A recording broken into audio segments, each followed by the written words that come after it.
안녕하세요. 권태령입니다. 오늘 참 더운 날씨이고 요즘 많이 더우시죠? 에, 이렇게 더운 토요일 날 밤에 저는 이렇게 방송을 하면서 더위를 무찌르고 있습니다.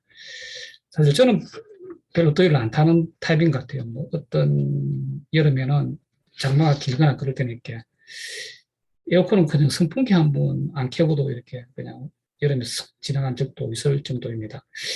뭐 저는 아직까지 견딜만 한데 사실 요즘 뭐 전 지구적으로 많이 더운 것 같아요. 자, 오늘도 신천지를 시원하게 이렇게 만박하면서 같이 더위를 한번 물리쳐 보도록 하겠습니다.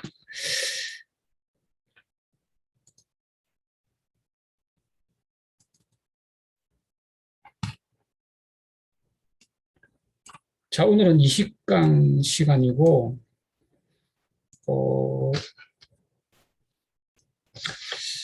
자, 오늘은 교리비교 제 20강 시간입니다. 주제를 에세이, 논문, 그리고 신의 말씀 이렇게 적어보았습니다. 뭐 어려운 얘기를 하고자 하는 바는 아닙니다. 자, 지금 그 김성수 그죠? 수원지법 재행사 제13부 김성수 판사한테 탄원하는 문제인데 어쨌든 이제 김성수 판사한테 바로 이렇게 넣으라는 거죠, 그죠? 보통 뭐 을래 목사님 말마땅 이렇게 잡히려 하는 게 훨씬 더 좋아요. 그죠? 내용보다는 통수가 더 중요하다.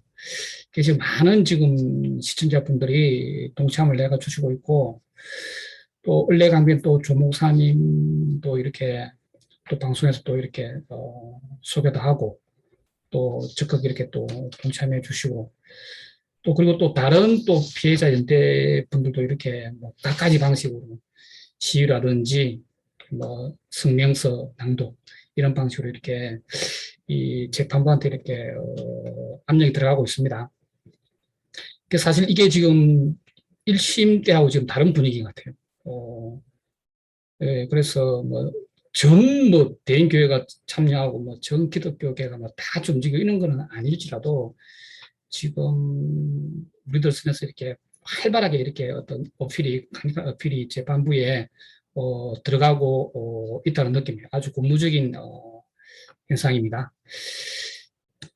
뭐 예를 들어서 요 목사님께서도 전국 피해자 연대 대표 신상식 목사님이세요, 그죠? 예, 어제 이렇게 그 재판이 있었죠, 그죠? 두 번째 재판 1시경에 이렇게 탄원 시를 이렇게 하시고 또 영상도 올려주시고 제가 열렬히 뭐 힘이 되는 응원 말씀을 전해 드리고 싶습니다.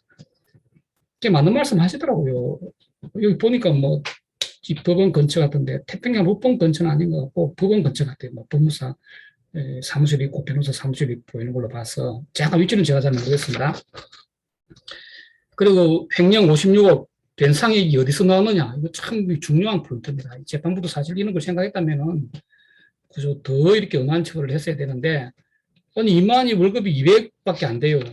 그런데 어떻게 56억을 그렇게 금세 갚아요? 말이 안 되죠, 그죠? 네, 그렇습니다. 그래서 요 지금 목사님 하는 방송 이름이 사이비 천지입니다. 사이비 천지. 많이 좀 구독해 주시기 바랍니다. 그런 게 사실 큰 힘이 됩니다. 저도 지금 구독자 1000명이 지상 과제입니다. 그래서 지금 현재 314분이 이렇게 구독을 해가 주시고 있는데 저번에 제가 460명까지 올라갔다가 신천지의 공개 때문에 팍 이렇게 무너져 버렸는데 빨리 1000명이 되어야 유튜브가 이렇게 공익 채널에다 이렇게 해갖고 보호를 해주기 때문에 사실 저 진짜 언제 날아갈지 모릅니다. 그래서 아마 신천지가 바라는 거는 그런 것 같아요. 돈도 안 되는데 내가 꼭 이 일을 해야 돼. 이런 마음이 들게 하려고 어떤 신천지가 노리고 있습니다. 의기가 꺾이게, 그죠? 그걸 막을 수 있는 방법은 뭐 다른 유튜브, 신천지 사용하는 유튜브도 그렇지만은 구독을 많이 좀 해 주시기 바랍니다. 어제 지금 재판 동정을 좀 잠깐 이야기하겠습니다. 그래서 감염 예방법이죠. 그죠? 요거 가지고 어제 이제 서로 이제 많이 다퉜어요. 상원에 논박을 하고. 그래서 지금 기존의 1심 결과가 그렇습니다. 이 첫 번째, 감염 예방법은 무죄라고 봤어요. 이 김미경 판사가. 아마도 뭐 정식 나간 거죠. 그죠? 그 다음에 횡령 이거는 이제 유죄로 봤고. 근데 50억이 넘는데 왜 집행유예라? 그죠? 말도 안 되죠. 그죠? 그 업무방해 요거는 막그 경기장이 집안대로 들어간 거잖아요. 그죠? 요거는 일부는 유죄가 되고 뭐 일부는 무죄가 되고 막 이렇게 됐습니다. 이렇게 됐는데 왜 어제 이거 가지고 심하게 다투느냐? 그죠? 그 얘기를 좀 하도록 하겠습니다. 그래서 물론 뭐 작년에 법이 더 강화되기는 했습니다만 원래 우리나라에 이 법이 있었습니다. 있었고 원래 법에 따르더라도 신천지는 분명히 유죄입니다. 유죄. 유죄인데 그 이 교인 명단을 제대로 안 내줬단 말이에요. 그리고 시설 해낭을 제대로 이만희가 이렇게 막 다 이렇게 오픈 안 하고 이렇게 숨겼단 말이에요. 그게 이제 역학조사 방해냐 아니냐, 요거 가지고 이제 어제 다투었다는 겁니다. 그 왜 검찰 쪽에서 이걸 갖고 물고 늘어지냐면은, 자, 다시 1심으로 돌아가가지고, 김미경 판사 입장에서, 솔직히 김미경 판사는 처음부터 이만희를 풀어주려고 이렇게 이 결론을 내리고 재판 들어갔죠. 그죠? 그런 입장에서 당연히 법대로 또 사실에 근거해서 이렇게 감염 예방법을 유죄로 줘버리면은, 그죠? 이만희를 집행유예 줄 수가 없는 거예요. 왜냐하면 법에서 이렇게 상상적 경합을 해가지고 죄가 두 개가 합쳐지면 더 커진단 말이에요. 그렇기 때문에 이만희를 집행유예 내주려고 이걸 억지로 무죄로 김미경이 만들어버렸습니다. 그러면 제가 뭐 저번에 영상에서도 뭐 얘기했습니다만 14강인가 얘기했어요. 그죠? 이야기했습니다만은 김미경을 어떻게 억지 논리를 만들었냐 하면은, 자, 역학조사 방해 같으면 유죄예요. 그죠? 즉, 명단을 속이고 시설 해낭을 이렇게 감췄단 말이에요. 그런데 그거는 어떤 법전에도 안 나오는, 어떤 이 논리에도 등장하지 않은 용어를 창작까지 해가면서 역학조사 방해 같으면 뭐 명단 안 주고, 그죠? 어떤 그 센터 위치를 속인 게 역학조사 방해 같으면 당연히 유죄인데 김미경은 유죄를 줄 수가 없잖아, 자기 입장이. 그죠? 이 사람은 왜? 넘어간 판사니까. 넘어간 판사. 그죠? 예. 안 넘어간 판사 김성수, 넘어간 판사 김미경입니다. 그러니까 어떻게 역학 예비조사다 이거는. 그렇게 자기가 이상한 논리를 창작을 해버렸어요. 그렇게 해서 무죄를 준 게 지금 검찰이 볼 때나 지금 많은 법률인들을 볼 때 말이 안 되는 어떤 논리고 판결이라는 거죠. 그러니까 당연히 이번에 이제 재판장이 바뀌었으니까 검찰은 그걸 이제 주장을 하는 거죠. 쉽게 말해 그냥 검찰의 주장은 이거예요. 김미경 너 왜 빠졌니? 말도 안 되는 논리를 들이대가지고. 그래서 김성두 재판장님은 그렇게 하지 마세요. 지금 그 얘기를 하고 있다는 거예요. 그러니까 변호인들은 지금 알잖아. 감염 예방법이 유죄가 나와버리면 그게 뭐 1년이든 2년이든 중요한 게 아닙니다. 유죄가 나와버리면 무조건 이만희는 실행이에요. 왜? 기존에 횡령죄 이거는 학살단 말이야. 이거는 지금 유죄가 안 바뀌어. 그렇기 때문에 변호인들은 이걸 또 막아야 된단 말이야. 그래서 막 이게 뭐 행정조사이다, 뭐 역학 예비조사이다, 막 이렇게 김미경류의 그런 이제 억지를 부리고 있다는 겁니다. 그래서 저는 어제 재판에서 이렇게 제1타로 이렇게 감염 예방법 가지고 심하게 다툰 게, 저는 검찰의 그만큼 의지를 본 거다. 그리고 또 김성수 재판장한테 김미경 판사 같은 말도 안 되는 억지 논리 만들어내지 말하는 어떤 강력한 메시지를 준 거라 생각하고 아주 고무적으로 보고 있습니다. 자, 그래 재판은 지금 이렇게 진행이 되고 있고, 선고는 또 이렇게 한 9월이나 10월이나 돼야 되기 때문에 지금 그동안에 우리가 할 수 있는 거는 많은 분들이 이렇게 동참을 해가지고 탄원서를 보내는 거, 그죠? 누구한테? 김성수 재판장한테, 그죠? 예, 보내는 거, 그게 가장 중요합니다. 물론 탄원서 같은 어떤 간접적인 방법도 있지만 직접 이렇게 시위를 하시고 또 성명서를 낭독을 하시고 이런 분들은 더 훌륭하시죠, 그죠? 그러면 저는 열렬히 이렇게 동참의 응원을 보내드리는 바입니다. 자, 저번에도 한번 소개했던 내용인데 이거예요. 그래서 이 감염 예방법이고 역학조사에 대해서 이렇게 정의를 해놨죠. 그죠? 거짓으로 진술하거나 거짓 자료를 제출하는 행위, 고의로 사실을 누락 은폐하는 행위, 바로 이만희 행위입니다. 이렇게 해놓고도 또 더 명확하게 시행령에서 이렇게 역학조사의 내용 해가지고 어떻게 해놨습니까? 감염병 환자 등의 인적사항 맞잖아요. 감염병 환자 등의 발병일 및 발병 장소, 센터 위치 맞잖아요. 또 감염 원인 및 감염 경로, 그 센터와 교육장 위치를 알아야지. 명확하고 정확합니다. 김미경은 지금도 아마 양심이 찔릴 거야. 이렇게 법문에 명확하게 되어 있는데 역학조사가 아니다? 말도 안 되죠, 그죠? 그래서 이번에 김선수 재판장은 지금 우리들의 어떤 여론적인 압력도 들어가고 또 이렇게 봐주지는 못합니다. 저는 이렇게 강력하게 이렇게 믿고 싶고 우리는 믿습니다. 그죠? 재판장님 아주 법대로 이 사실에 근거해서 현명한 엄중한 판단을 해주시기를 바랍니다. 자, 오늘 이야기는 뭐 에세이, 논문, 그리고 뭐 신의 말씀인데, 그 에세이는 그냥 자기 그냥 기분대로, 느낌대로 쓰면 되는 겁니다. 누가 뭐, 너 왜 그렇게 썼니? 왜 그렇게 거기서 그런 얘기를 했니? 왜 그런 주장을 했니? 그렇게 시비 걸 수는 없다는 부분이에요. 에세이라는 건 그냥 그 어떤 감성에 기반해 써도 되고, 그죠? 어떤 명확한 이유와 기준과 근거가 필요가 없다는 게 에세이입니다. 뭐 전에 뭐 우리나라에 뭐 에세이로 유명하시던 분, 뭐 이규태 씨라는 분은 뭐 그런 이야기도 했어요. 자기 에세이 집에. 동양은 손의 민족이고. 왜? 우리나라 이렇게 뭐 손으로 하는 거 잘한다 이거지. 뭐 건투, 뭐 양궁 이런 거 있잖아요. 그죠? 손으로 하는 거 잘한다. 사격, 배드민턴, 뭐, 그죠? 서양은 발해 민족이다. 뭐 육상 같은 거 잘하고 축구 같은 거 잘하고 이렇게 하니까 뭐 그런 얘기를 에세이집에 쓴단 말이에요. 그거는 아무 근거가 필요가 없어요. 그냥 그렇게 누구나 볼 때 그럴싸한 얘기를 하면은 공감하면은 책 사보는 거고 아니면은 그냥 뭐 내하고 안 맞네 뭐 생각하면 되는 거고 그게 에세이입니다. 그래서 그 안젤라 드크호니 교수는 이런 얘기도 했죠, 그죠?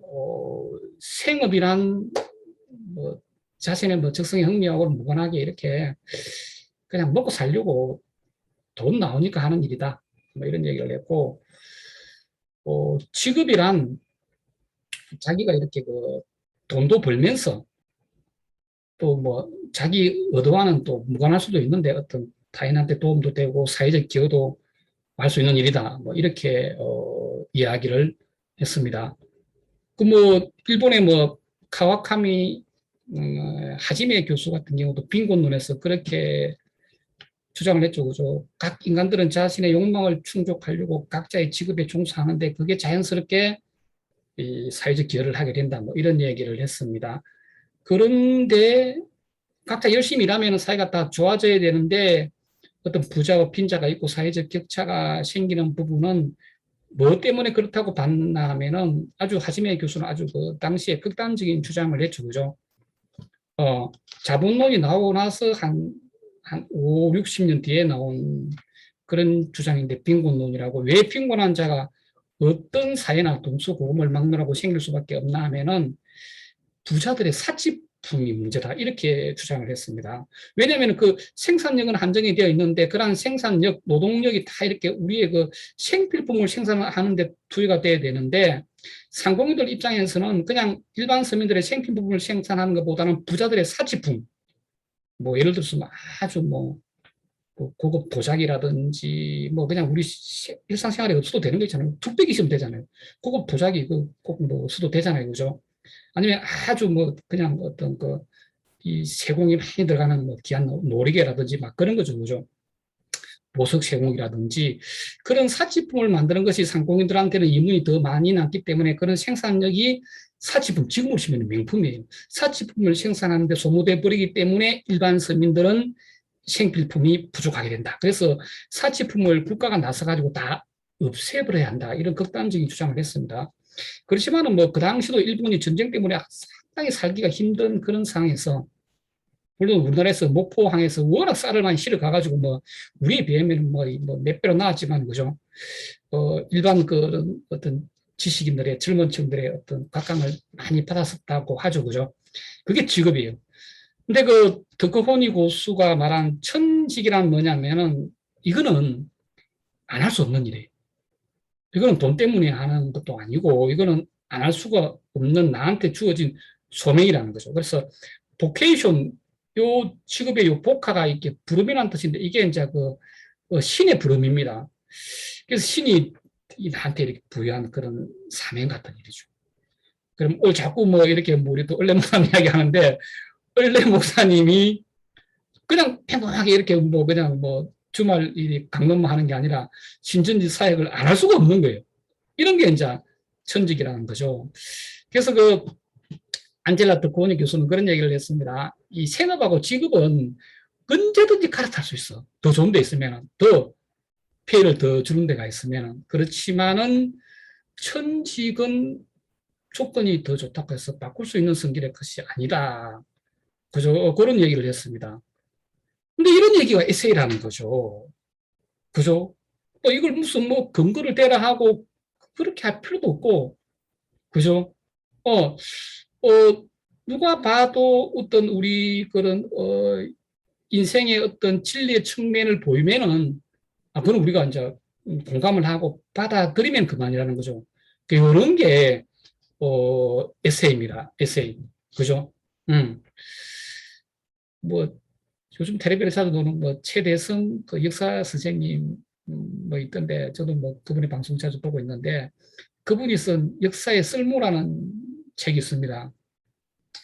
보면은 뭐 아주 뭐 그런 훌륭하신 분들도 많이 소개를 하고 어떤 천직 같은 어떤 사명을 완수하신 역사적인 인물들을 많이 이야기를 하더라고요. 예를 들어 뭐 대동법을 만든 김육 같은 그런 분. 진짜 대동법은 획기적이죠, 그죠? 서민들 입장에서. 그래서 귀족들 입장에서는 끔찍한 거지. 지금의 종부세보다 훨씬 더 심한 거니까. 그래서 그런 우리 역사적으로 그런 왕정 시대에도 그런 훌륭한 분이 있었다는 거죠. 그런 분들이 사실은 그분은 눈을 감을 때까지 대동법 걱정을 했어요. 이 자기가 죽고 나면 이게 도라미탑을 사라지지 않을까. 그죠? 예, 그런 분들이 한 어떤 사명이 바로 천직이라는 거죠. 그래서 최대성 선생님도 그런 얘기를 하더라고. 자기가 텔레비 나와가지고 좀 유명해지고 하니까 그 입시 학원에서 스카우트 제의가 들어갔어요. 근데 사실은 그 금액이 너무나 커가지고, 어, 제의한 금액이 우리가 상상할 수 있는 수준의 이상의 금액이래요. 그래가지고, 사람이 원래 뭐 그런 말 하죠. 그죠? 뭐 10억이 넘으면 이렇게 즉시 해가 돌아버린다 이렇게 하는데, 기존의 모든 가치관을 버릴 수 있다고 하는데, 아무튼 뭐 엄청난 금액이 들어와가지고 며칠 동안 이렇게 좀 고심 아닌 고심을 했다더라고. 그런데 그때 그분이 내린 결론이 뭐냐면은 자기는 교직을 뭘로 봤다? 직업으로 본 게 아니라 이렇게 천직으로 봤다는 거죠. 그러니까 갈 수가 없는 거예요. 조건 따라 갈 수가 없는 일이 뭐다? 천직이다. 그래서 참 이렇게 천직에 종사하시는 분들은 아주 제가 볼 때는 아주 부럽고 행복한 분들이 아닐까 그런 생각을 해봅니다. 그래서 성직자 분들 중에 이런 천직에 종사하시는 분들이 그래도 다른 직업에 비해서는 많이 있는 게 아닌가 그런 생각을 해봅니다. 이게 에세이고 에세이는 그냥 쓰면 되는 겁니다. 그죠? 공감의 여부는 이제 그 다음 문제이고 근데 논문은 얘기가 달라집니다. 논문을 에세이처럼 쓰면 그거는 아무런 가치가 없는 게 돼버린다는 거죠. 뭐 제가 뭐 그런 말씀을 드리자는 부분이 아니고 예를 들어서 뭐 이런 논제가 있다. 비정규직을 사용하면은 기업한테 손해다. 이런 논문을 누가 쓰려고 해요. 어? 비정규직 쓰면은 기업한테 이득이 되니까 쓰는 거 아니야? 이게 우리 일반 이제 상식이잖아. 왜 비정규직 쓰면은 뭐 돈도 적게도 되고 노조도 못 만들지 일 더 많이 시킬 수도 있지 또 필요 없을 때 잘라버릴 수 있지. 기업한테 이득이 되니까 기업이 이걸 쓰는 거지. 왜 손해다? 이런 주장을 누가 하고 싶어. 그러면 자기가 아까 에세이처럼 그럴싸한 논리를 들이대가지고 사람의 감성도 적절히 자극하면서 쓰면 그런 논문으로서 가치가 전혀 없다는 거예요. 그죠? 이걸 이제 독립 변수로 하고 이걸 종속 변수로 합니다. 이게 영향을 주는 변수, 이게 이제 영향을 받는 변수죠. 그죠? 뭐 기업 성과를 하면은 주로 그냥 기업이 남기는 거, 영업이익 같은 거 이런 거 생각하면 될 것 같아요. 그죠? 비정규직을 쓰면은 기업이 남는 게 적다. 뭐 이런 논문을 쓰자고 하면은 논문 같으면 어떻게 해야 될까요? 에세이하고는 완전히 이야기가 달라지겠죠. 그죠? 기존의 선행 연구, 기존의 논문을 낱낱이 분석을 해야 돼요. 그래서 기존의 논문은 뭐 A는 이렇게 말했고, B는 이렇게 말했고, C는 이렇게 말했고, D는 이렇게 말했고, E는 이렇게 말했고, 대다수 비정규직 쓰면 기업한테 이득이라고 말을 하는데 이분들이 이런 측면을 간파했다. 또 내가 이렇게 그 설문지를 돌려가지고 통계를 내보니까 그죠? 이런 또 반대 결과가 나왔더라. 어쨌든 논문이라는 거는 기존 연구를 다 언급을 해줘야 돼요. 기존 연구에 대한 어떤 결과에 대한 과정에 대한 게 내가 완전히 100% 축지가 되고 이런 근거에서 이런 얘기를 이때까지 했는데 이런 부분을 놓쳤기 때문에 내가 이걸 이야기하겠다. 또는 어떤 새로운 사정 변경이 있었다. 새로운 사실이 등장했다. 새로운 통계치가 나왔다. 이거죠. 그죠? 그런 통계치도 물론 자기가 설문 돌려서 만든 것보다는 통계청의 자료가 이렇더라. 그죠? 아니, 100대 기업이 있는데 비정규직을 많이 쓴 기업이 50개가 있고 비정규직을 적게 쓴 기업이 50개가 있는데 오히려 적게 쓴 기업들이 더 성장을 많이 했더라. 뭐 이런 거라는 겁니다. 이래야 논문이 된다는 거죠. 저희는 독립 변수가 있고 종속 변수가 있다면 그 가외 변수 또는 매개 변수가 이렇게 여러 가지가 있을 수 있다는 거예요. 그죠? 비정규직을 쓰니까 인건비는 절감이 되고 노동 통제는 용이하고 또 쉽게 사람 잘라버릴 수도 있는데 동료 관계에 갈등이 발생하더라. 그죠? 어떤 정규직과. 또 이렇게 1년쯤 지나면 또 나가야 되고 어떤 기술이 쌓이지 않더라. 비정규직 본인들의 직장 만족이 또 떨어지더라. 그러니까 의욕이 저하가 되는 거야. 동기력이 떨어지더라. 그래서 생산성이 안 나오더라. 또 조직은 또 어떤 그런 원팀 같은 어떤 시너지 효과가 안 나오더라.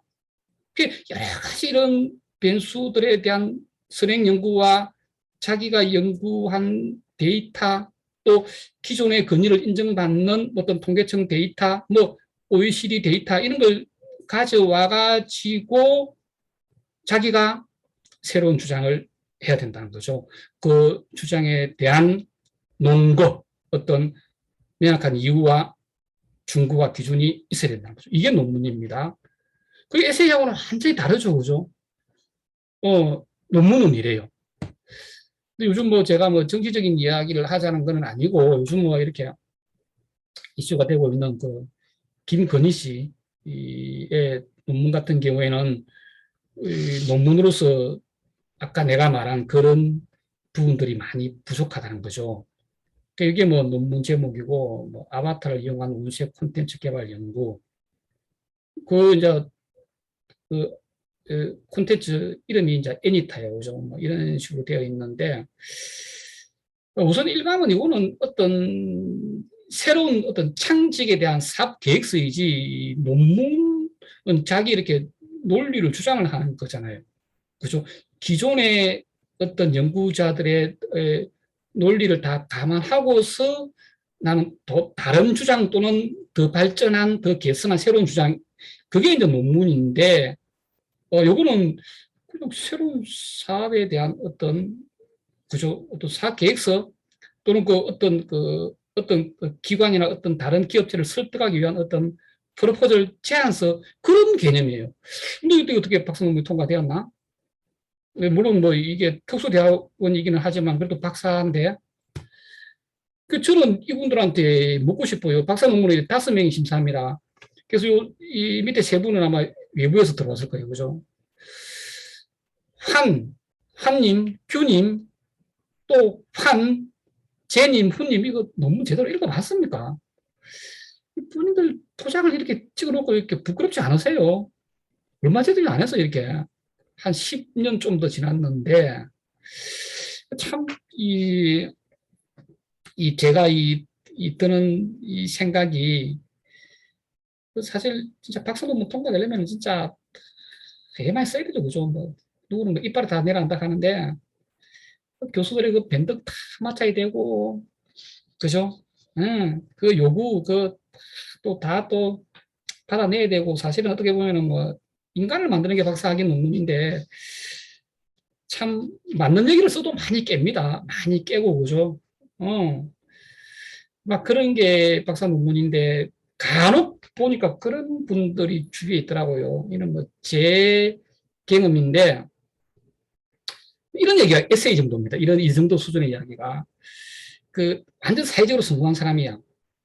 그런 분들은 막 어떤 그 대학원의 성격에 따라서 어떤 교수를 좀 이렇게 만들어주는 경우도 있어요. 내용을 따지지는 않고.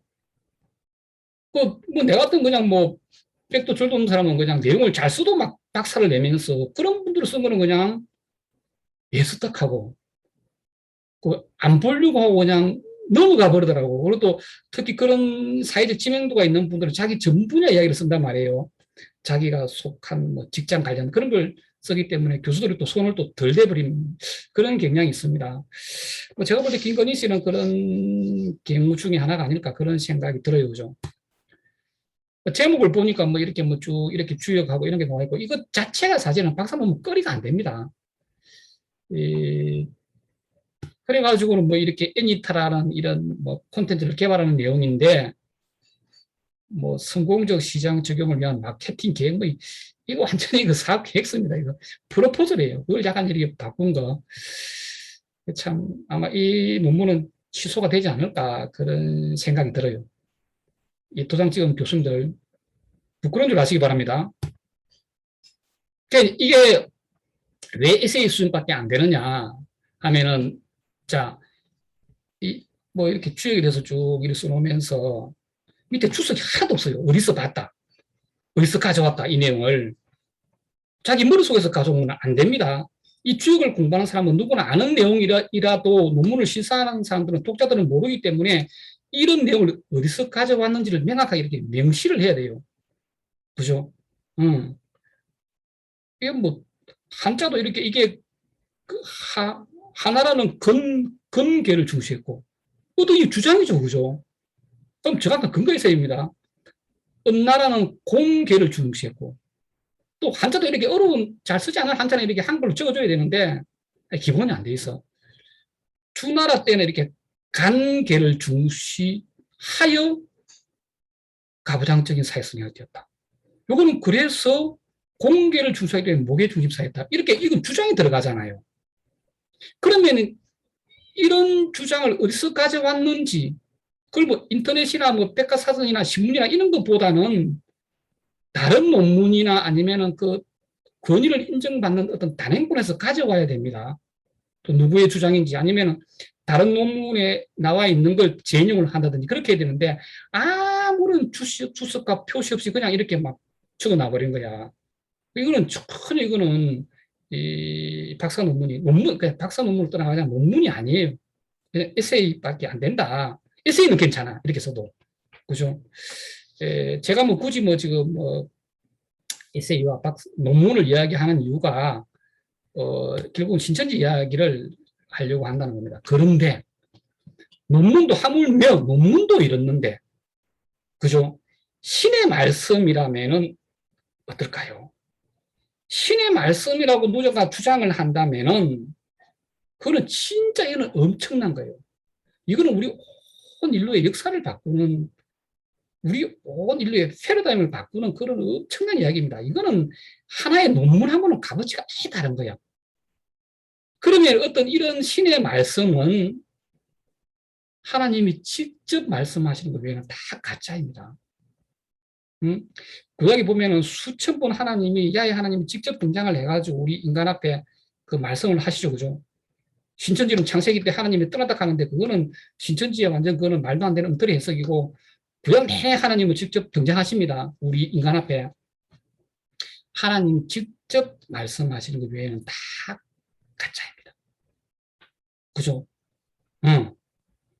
그런데 하나님이 직접 이렇게 말씀하시지 않고 누군가를 통해서 말을 할 때는 그거는 어떤 정험과 성취와 행위와 우리 온 땅의 조수들이 인정할 수밖에 없는 뭔가 있어야 돼요. 그죠? 그런 게 이제 모세가 십계명을 받은 거라든지, 그죠? 또는 예수님이 하나님이 직접 내려와서 이렇게 우리한테 이렇게 이 사랑을 전파한 거, 그죠? 그 유목민족들이 맨날 복수를 낳으니까 끝이 없잖아요. 전쟁이 끊이지 않는단 말이에요. 그런데 원수를 사랑하라. 엄청난 어떤 우리 인류한테 어떤 혁명적인 사상을 이렇게 전파를 한 신의 말씀이에요. 그죠? 그 예수님이 직접 내려오신 거잖아. 그러니까 우리가 그걸 믿고 있다는 거예요. 만약에 어, 사람이 내려와서 그죠? 또 이야기를 했다고 하면은 그 사람의 그 유의 행위가 그죠? 온 땅에 어떤 사람들이 인정할 수 있도록 어떤 증언과 성취함이 있어야 됩니다. 그죠? 그래서 예를 들어 예수님 같으면은 처음에는 이렇게 일반인들이 볼 때 사람의 모습이었단 말이에요. 그런데 우리가 왜 그 하나님이자 또 하나님의 아들이자 하나님이라고 우리가 그 인정할 수밖에 없냐? 그거는 예수님께서 보인 어떤 정언과 성취와 그런 도저히 하나님이 아니고서는 할 수 없는 그런 어떤 행위들이죠. 그 우리한테 그런 걸 통해서 우리한테 어떤 영적인 감동을 준단 말이에요. 그죠? 예수님은 거기 골고다 언덕에서 억울하게 체행되기 전날도 제자들이 피하세요. 이렇게 했잖아요. 근데 안 피했습니다. 이만희 같으면 어떻게 했을까요?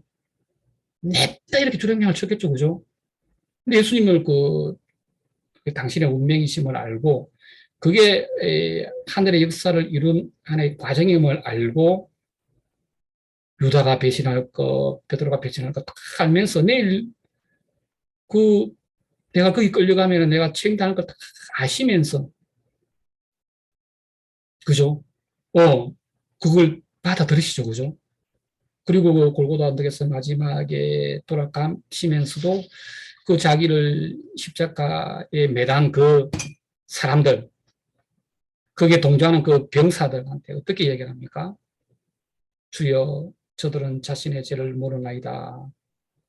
저들을 용서하소서. 이렇게 감적인 사랑의 모습을 자신의 목숨을 바쳐가면서까지 우리한테 전달을 한다는 거죠. 그냥 우리한테 그냥 입만으로 텍스트로 전달하면 우리가 감동을 못 받잖아요. 그런데 사람이 죽을 때 가장 거룩해지는 거예요. 비록 예수님이 하나님의 아들이고 하나님 자신이기는 하지만 우리 눈에 볼 때는 사람의 모습으로 그 극한의 고통을 받으면서 죽어가시면서까지 그 왼수 같은 그 나쁜 사람들을 용서하고 오히려 구원해 주시는 모습을 보이시면서 돌아가시잖아요. 그러니까 이게 예수님의 모습이라는 거죠. 그리고 그때 막 병사들이 막 비웃으면서 그리 뭐 이렇게 뭐 네가 왕이라면서 이렇게 하면서 뭐 INRI 이걸 막 이마에 붙여주고 또 뭐 네가 왕이라면서 이렇게 그 뭡니까 그 가시 그 왕관을 씌워주고 네가 왕이라 네가 뭐 신이라면서 신의 아들이라면서 내가 아까 왕이라면서 이렇게 했나요?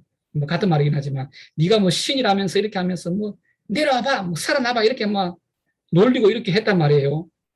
그런데 그런 사람들도 저주의 말 한마디 하지 않고 그죠? 포용하면서 오히려 하나님께 그들을 용서해달라. 왜? 자신의 죄를 모르고 하니까. 이런 거룩한 모습을 우리한테 보이고 돌아갔었다는 거예요. 그리고 또 너무나 또 모습은 인간이기 때문에 인간적인 모습도 보이시죠. 그죠? 아버지, 아버지 왜 저를 버리시나이까.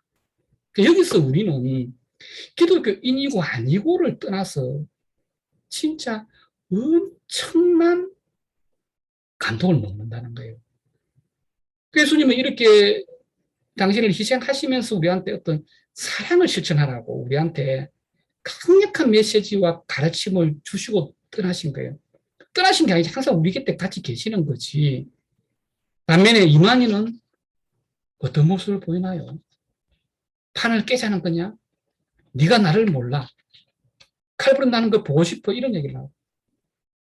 고마우니까 막걸리 받아줘야 되겠네. 이런 경박하고 천박한, 그죠? 이야기를 한다는 거죠. 와, 내가 알을 낳아줄까?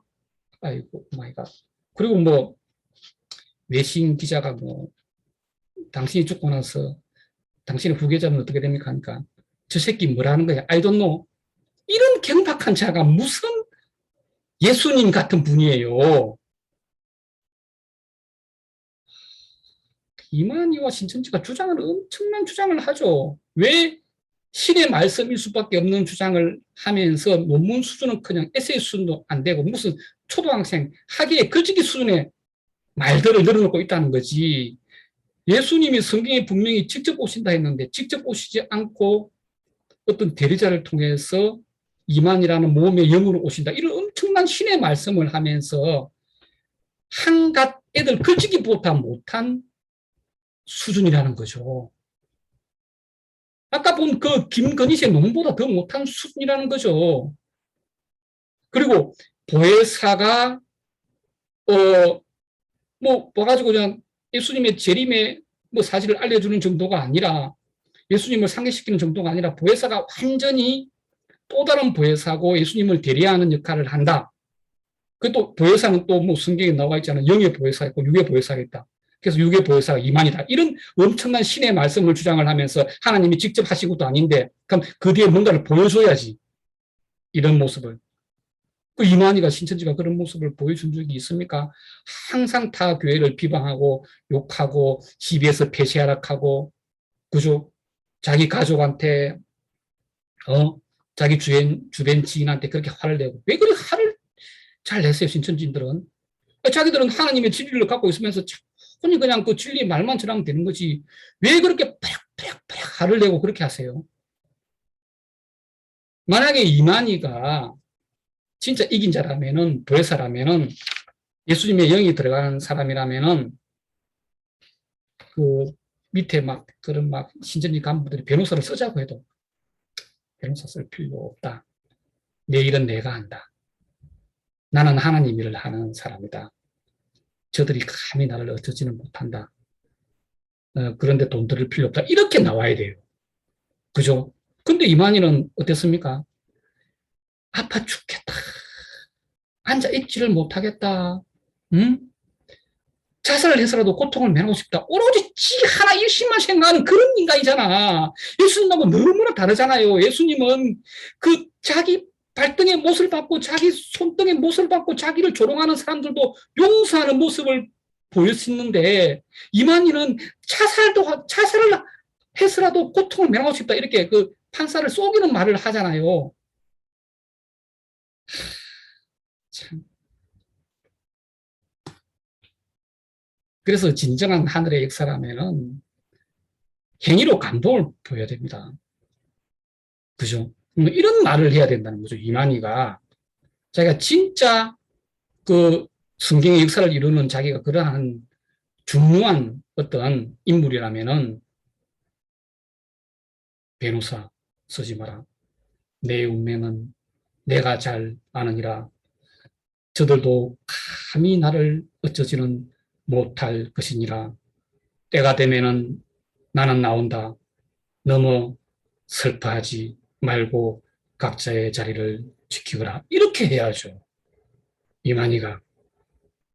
판사 앞에서 아프다고 시행쇼를 하고 나올 때 지팡이를 짚고 나오고 다음날 바로 염색하고 이렇게 팔팔하게 이렇게 소리를 떠들어대고 신천님들 잘 생각해 보시기 바랍니다. 응? 그냥 주장한다고 이만희가 이긴 자가 되고 보혜사가 되는 게 아니에요. 애들 글쓰기보다 못한 이야기를 한다고 그게 무슨 보혜사고 이긴 자가 된다는 겁니다. 된다는 겁니까? 자꾸 그 얘기를 하더라고요. 뭐, 내 유튜브 밑에도 뭐, 인수님이 들어와가지고 신천지 신도 같아요. 신천지는 뭐 성경에 나와 있는 그대로 뭐 새하늘 새 땅이고, 그죠? 뭐 성경에 나와 있는 그대로 뭐 12지파를 창설하고 뭐 이런 얘기를 하는데, 이민수님 제가 이야기 드릴게요. 모든 사이비들이 성경을 이용합니다. 왜 그걸 몰라요? 모든 사이비들은 우리는 성경대로 이루어졌다. 그렇게 이야기를 하지. 성경이 없는 이야기 할까요? 성경을 인용한다고 그게 진리가 되는 게 아니에요. 그 단체에, 그 단체를 이끄는 리더의 행위를 봐야 됩니다. 행위를 봐야 됩니다. 응? 이만희는 자기가 당장 집행유예가 될지 실행될지 이것도 모르는 자예요. 그러니까 불안하니까 그런 몇백을 들여서 이렇게 변호사를 쓰고 있는 거지. 그걸 자기가 안다면은, 자기가 하늘의 일을 대리하는 사람이라면은 그렇게 그 신도들 그 피 같은 돈 끌어 모아가지고 그 비싼 변호사를 쓸까요? 그 신천지는 그냥 다단계 사기 집단입니다. 그냥 그 자성료 대신에 어떤 뭐 영적 이스라엘, 뭐 종교라는 껍데기, 어떤 성경을 이용할 뿐이에요. 또 이만희 입장에서는 사기를 칠 수밖에 없는 삶을 살아왔습니다. 20년을 사이비를 전전해서 그래서 그렇게 쏘갔어. 자기 재산 다 날렸어. 소송까지 붙었어. 그래서 이만희 입장에서 인생 다 털리고 재산 다 잃고 악만 남았겠지. 그 세상에 복수하려고 이런 사이비 사기단체를 만든 거예요. 그 이만희 입장에서 이 다른 사람 인생 생각할 여유가 있겠습니까? 그죠? 자기가 또 뭐 왕족이라고 사기를 치고 참네. 제가 그래서 그 이시종신에 제가 전화까지 했잖아요. 예. 제가 이렇게 그 사기를 치면서 그 이시 왕가의 명예를 들어뜨리고 있다. 알고는 있냐? 알고 있다 하더라고. 그래서 이 주장에 내가 논박을 하고 싶은데 어떻게 되냐니까, 전주 이시라고 누구누구 멧돼손이라고 뭐 자기들의 족배는 뭐 이미대로 나와 있을 수 있습니다. 솔직히 우리나라 그 전주 이시 70%가 가짜입니다, 가짜. 그죠? 뭐 그런 또 설이 있죠, 그죠? 뭐 이런 게 에세이즘 수준이지. 그냥 전주 이시라고 해서 왕족이라고 주장할 수 없고, 왕족은 따로 이렇게 관리한대요. 따로 관리하는 어떤 그런 어떤 그 무슨 그 명부 첩 같은 게 있다 하더라고. 그래서 이만희라는 자는 그 근처에도 올 수 없는 자라고 그렇게 명확하게 이야기를 하더라고. 그게 진짜 초등학생 학예에 글짓보다 못한 주장을 하는 수준이라는 거죠. 그 저도 그러면 신라시대 왕족이라. 왜 뭐 우리 뭐 안동 건가가 왜? 안동 건가가 원래 안동 김씨였어요. 음. 그 안동 김씨는 원래 경주 김씨에서 나왔습니다. 그죠? 안동 김씨인데 그 왕건 뭐 통일 뭐 어쩌고저쩌고 할 때 잽싸게 제일 먼저 항복해가지고 우리 그 시조인 안동 김씨가 기특하다 해가지고 그 성을 하설했습니다. 안동건, 안동장, 뭐 안동김, 그죠? 예, 그 원래는 이제 경주 김씨인데 이제 세 가지 성을 하설한 거죠. 그럼 나는 뭐 원래는 그럼 뭐그 경주 김씨가 나는 뭐 신라 왕족이네. 그런 말도 안 되는 주장하고 똑같다는 거죠. 그래서 신천지 여러분 잘 생각해 보시기 바랍니다. 성경에 나와 있는 문구를 쓴다고 해서 성경대로 이루어진 게 아니에요. 그죠? 그 집단의 그 리더의 그런 인품과 살아온 어떤 인생 생애 진로와 행위를 보세요. 행위를. 그죠? 자기의 일심만을 생각하는지, 그죠? 온 인류를 생각하는지. 그런 걸 잘 비교해 보시고, 항상, 그죠? 우리의 교주는 예수님이다. 이런 주장만 하지 말고, 사실상 당신들의 교주는 이만이에요. 사실상 아무리 당신들이 교주가 예수님이라 주장하는 그는 예수님을 이용할 뿐이고, 이만희와 예수님을 똑같은 사람 비교를 해보세요. 그죠? 그 두 사람의 삶을 닮은 점이 단 1이라도 있는지. 자, 여기까지 하겠습니다. 들어주신다고 수고했습니다.